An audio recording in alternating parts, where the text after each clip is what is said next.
Entre los desastres más grandes acontecidos en la ciudad de Guadalajara, destaca la explosión del Palacio de Gobierno, acaecida el 10 de enero de 1859.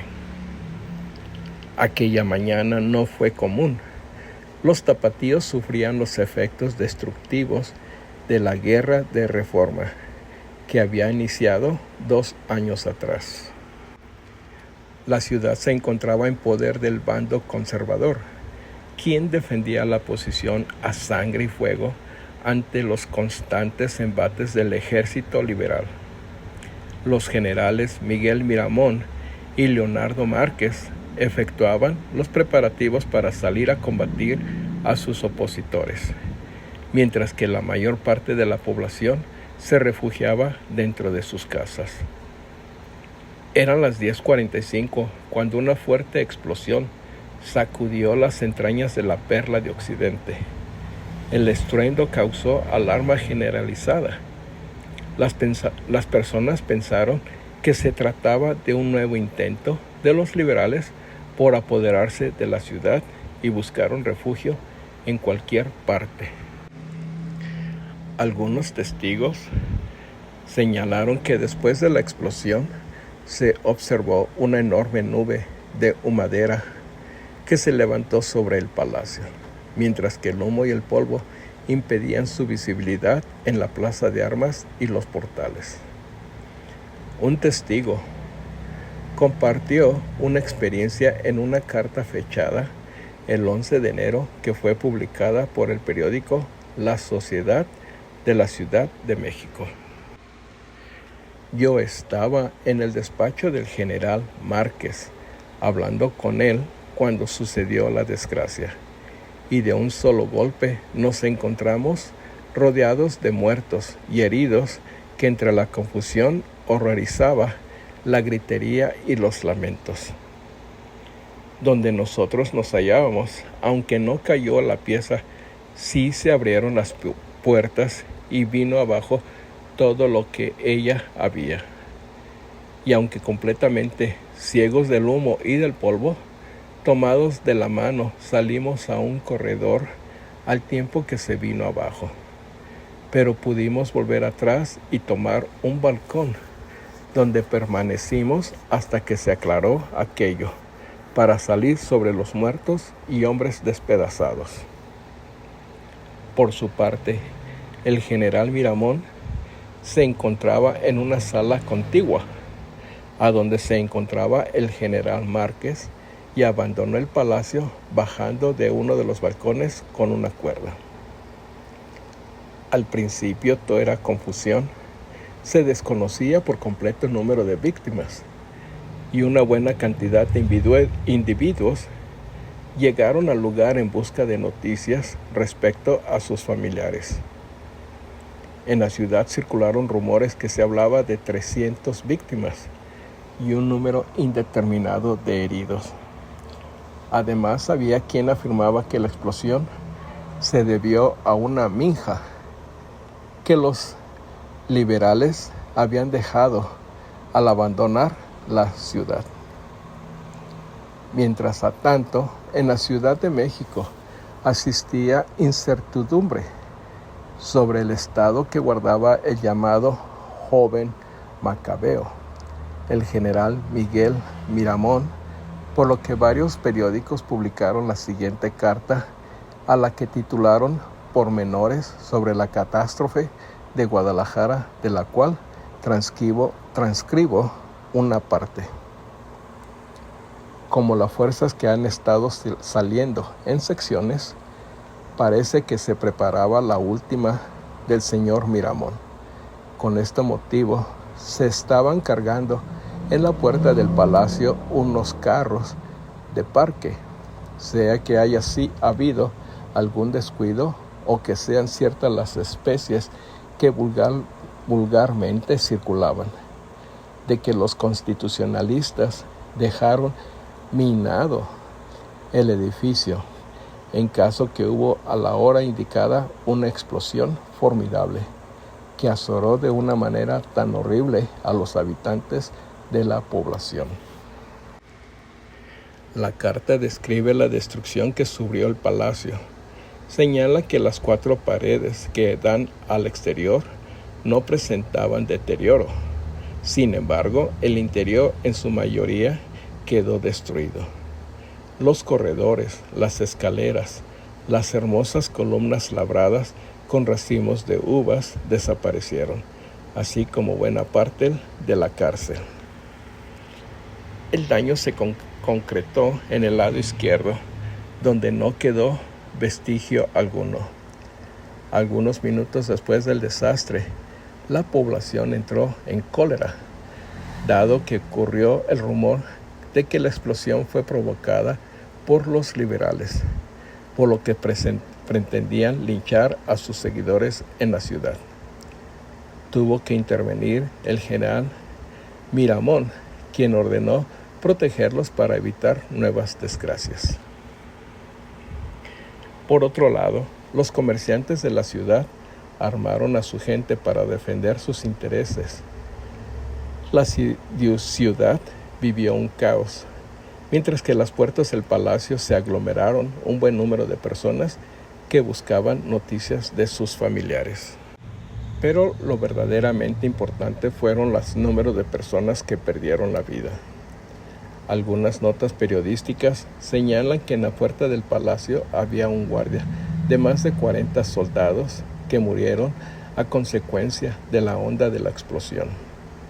Otros afirmaron que un número fue mucho menor, que perecieron decapitados por los pedazos de las puertas del exterior. En tan solo 24 horas del desastre, rescataron 60 cuerpos y algunos heridos, mientras que de la cárcel de Palacio fueron localizados 36 cadáveres y según los diarios faltaban 15 presos por localizar. Cabe señalar que no hay una cifra exacta respecto al número de muertos. Luis Pérez Verdía, en su historia particular para la historia de Jalisco, señala que fueron 100, mientras que Victoriano Salado Álvarez afirma que en su obra de Santana a la Reforma afirma que fueron 80 los decesos. Por otro lado, en los registros de defunciones de las parroquias del Sagrario Metropolitano, el Santuario y la Capilla de Jesús, solo fueron registradas 32 defunciones. Al principio se habló de que la explosión fue un accidente ocasionado por algún descuido de los soldados que cargaban varios barriles de pólvora, que estaban siendo cargados en carretas para mandarlos al frente de batalla. Pero también surgió la versión de que la explosión, ocasionada por varias minas colocadas por los liberales, como se aprecia en el siguiente artículo, que ya se encontró el taladro que hicieron los bárbaros constitucionalistas para colocar la mina en aquel edificio que ocasionó su ruina.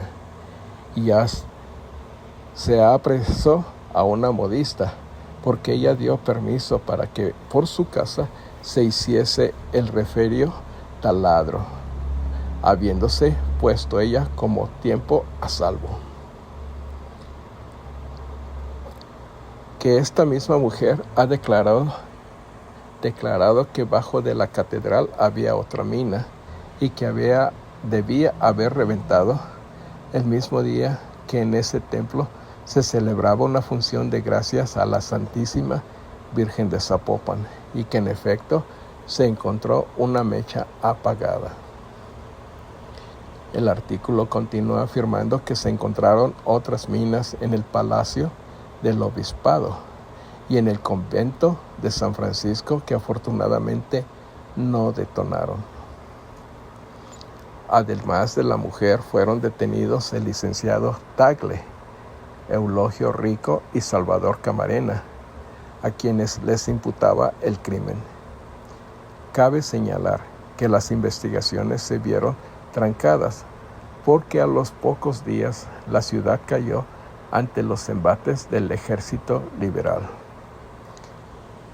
Nunca se demostró la culpabilidad de los sujetos señalados, aunque siempre quedaría abierta la positividad de que la explosión de Palacio hubiera sido provocada. A continuación,